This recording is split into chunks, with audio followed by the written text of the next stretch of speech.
Buongiorno, ben ritrovati a un nuovo appuntamento con l'informazione di Telefriuli. 5 anni senza Giulio Regeni, 5 anni senza giustizia. Il 25 gennaio del 2016 il ricercatore friulano fu sequestrato al Cairo. Oggi il Consiglio Esteri dell'Unione Europea farà il punto sulla situazione dei diritti umani in Egitto. A Fiumicello, cerimonia privata che sarà trasmessa in streaming. L'ordine del giorno del Consiglio Esteri dell'Unione Europea prevede che oggi sia fatto il punto sulla situazione dei diritti umani in Egitto, nel giorno del 5° anniversario della morte di Giulio Regeni e a fronte di altri casi come quello di Patrick Zaki. A parlare in videoconferenza della vicenda del ricercatore di Fiumicello sarà il ministro degli Esteri Luigi Di Maio.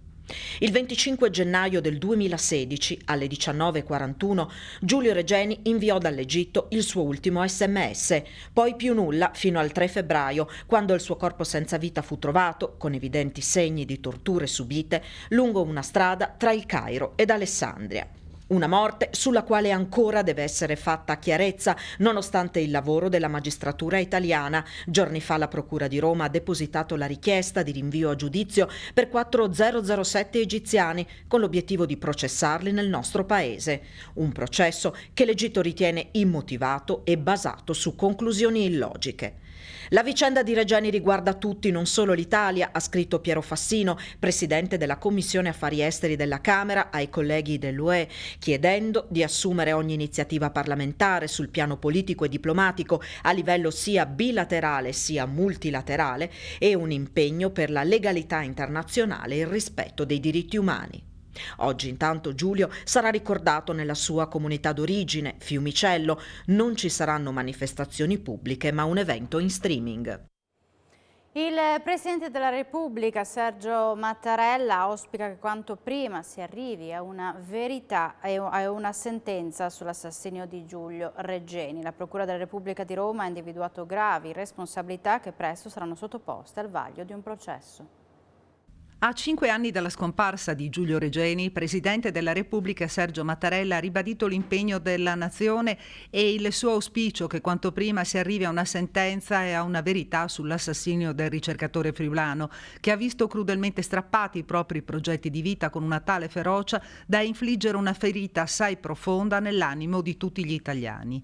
Rinnovando sentimenti di vicinanza e solidarietà ai genitori di Regeni, che nel dolore più straziante sono stati capaci di riversare ogni energia per ottenere la verità, nel suo discorso il Presidente evidenzia che l'azione della Procura della Repubblica di Roma, tra molte difficoltà, ha portato a conclusione indagini che hanno individuato un quadro di gravi responsabilità che presto saranno sottoposte al vaglio di un processo per le conseguenti sanzioni ai colpevoli.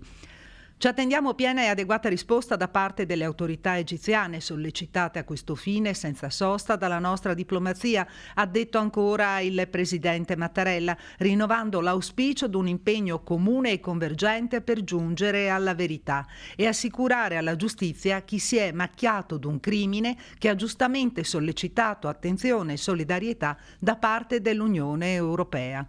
Si tratta, ha concluso, di un impegno responsabile, unanimemente atteso dai familiari, dalle istituzioni della Repubblica, dall'intera opinione pubblica europea.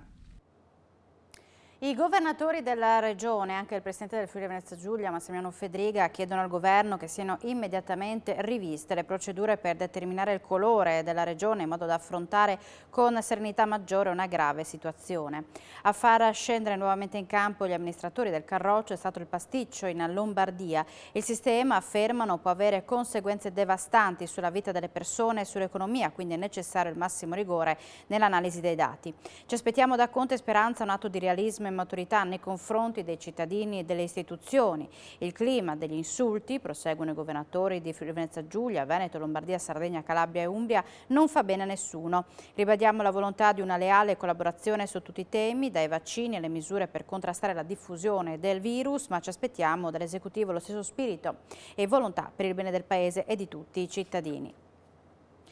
Non si fermano le proteste del mondo della scuola. Oggi Cobas e il Comitato Priorità alla Scuola manifestano davanti agli uffici scolastici regionali e provinciali in diverse città e al Ministero a Roma. Una mobilitazione prevista anche a Trieste alle 16 per chiedere la riduzione del numero di alunni per classe, l'immediata assunzione dei precari, investimenti seri e veloci sull'edilizia scolastica, il tracciamento capillare all'interno delle scuole, rientro almeno al 50% nelle scuole superiori e del 100% negli altri ordini di scuola in Campania. Oggi torna in classe quasi 1 milione di studenti tra Lombardia, Liguria, Marche, Umbria e Campania. Gli allievi delle scuole superiori del Friuli Venezia Giulia dovranno attendere ancora una settimana prima del rientro in classe. Un 57enne milanese adescava bambine su TikTok. Una ragazzina goriziana è finita tra le prede dell'orco. L'uomo si fingeva adolescente su diversi social. Non potrà spostarsi dal suo comune di residenza per 3 anni, dovrà mantenersi ad almeno 500 metri di distanza dai luoghi abitualmente frequentati da minorenni, non potrà comunicare con loro con nessun mezzo. È scattata una misura di sorveglianza speciale per un 57enne milanese, ex bagnino in piscina, insegnante di ginnastica, scoperto essere l'autore di numerosissimi episodi di adescamento e violenza sessuale ai danni di bambine e ragazzine di età compresa tra i 6 e i 14 anni. Secondo le indagini della divisione anticrimini della questura milanese, l'uomo ha tentato di avvicinare almeno 41 ragazzine di diverse province d'Italia, tra le quali appunto Milano, Viareggio ma anche Gorizia. 2 persone di nazionalità pakistana sono state arrestate per spaccio di urina e hashish in tutta l'area del Friuli occidentale. L'operazione è stata condotta dalla Guardia di Finanza di Pordenone, che ha accertato negli ultimi 6 mesi oltre 100 episodi di cessione di sostanze stupefacenti e ha segnalato 14 acquirenti, di cui 10 cittadini italiani, alla prefettura come assuntori. I contatti tra fornitori e consumatori avvenivano tramite smartphone privi di SIM, operanti in wireless gratuito, molto diffuso in tutte le piazze della destagliamento, con applicativi collegati a utenze telefoniche estere. Le richieste di droga, formulate con appositi codici convenzionali, venivano scambiate su una nota piattaforma di messaggeria istantanea criptata. Per approvvigionarsi della sostanza stupefacente, i 2 stranieri si recavano in auto a Mestre. Nel corso delle perquisizioni sono state sequestrate numerose dosi di hashish, 1.000 euro in contanti e un bilancino di precisione. Sogna di tornare in carcere e il magistrato lo accontenta e lo rimette in cella. Succede anche questo in regione, protagonista della particolare vicenda, un giovane triestino agli arresti domiciliari che non riusciva ad abituarsi ai ripetuti controlli delle forze di polizia presso la sua abitazione, le sedute terapeutiche, al lavoro socialmente utile in una fattoria e in generale alle prescrizioni imposte dall'autorità giudiziaria. Stanco e sfinito, si è quindi recato dai carabinieri di Villa Opicina, dove si è sfogato confessando tutte le sue difficoltà. Il magistrato di sorveglianza, informato sulla particolare richiesta, ha accolto le richieste del ragazzo, disposto il suo accompagnamento nella casa circondariale. È stato arrestato per tentato omicidio aggravato un 57enne triestino, destinatario di un ordine di carcerazione emesso dall'Ufficio Esecuzioni Penali della Procura Generale della Repubblica di Trieste. Deve scontare una pena di 4 anni, 9 mesi e 13 giorni di reclusione per tentato omicidio aggravato. La condanna è relativa a un episodio verificatosi in un locale nel centro di Trieste nel novembre 2013. Dopo una lite nata per futili motivi, l'uomo si era allontanato dal locale, ripresentandosi poco dopo armato di un coltello con il quale ha inflitto 5 fendenti alla vittima, provocandogli lesioni serie. È stato colpito da una lastra di ghiaccio che si è staccato dalla galleria artificiale di Carnia di Venzone, un mezzo in transito lungo la statale 13 Pontebana. È successo nella giornata di ieri. Per fortuna il conducente della vettura, un uomo di Osopo, non è rimasto ferito, ma la macchina è stata danneggiata in maniera molto seria.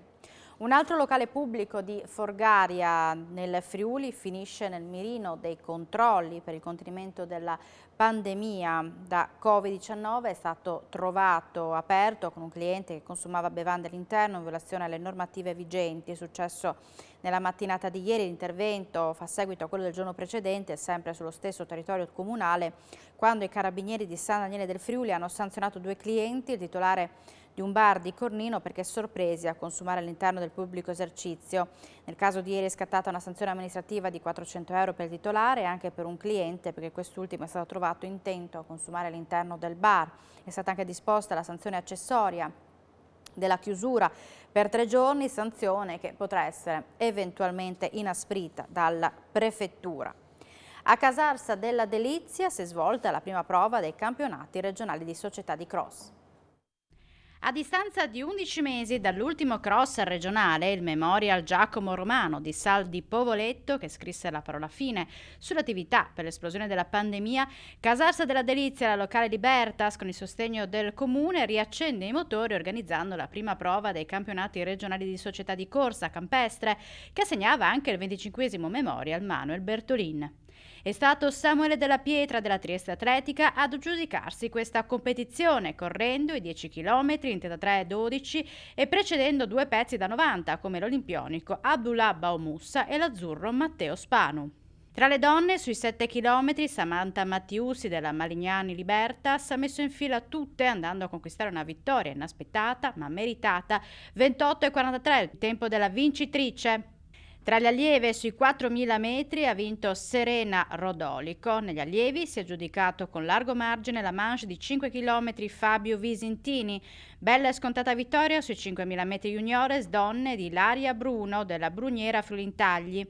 Gli juniores che hanno corso la distanza di 7.000 metri hanno visto prevalere Nicolò Galimi della Malignani Liberta sul compagno di squadra Giovanni Silli. Siamo in chiusura, subito dopo la pubblicità appuntamento con A Voi la linea, l'informazione poi ritornerà in diretta alle 16:30, buona giornata.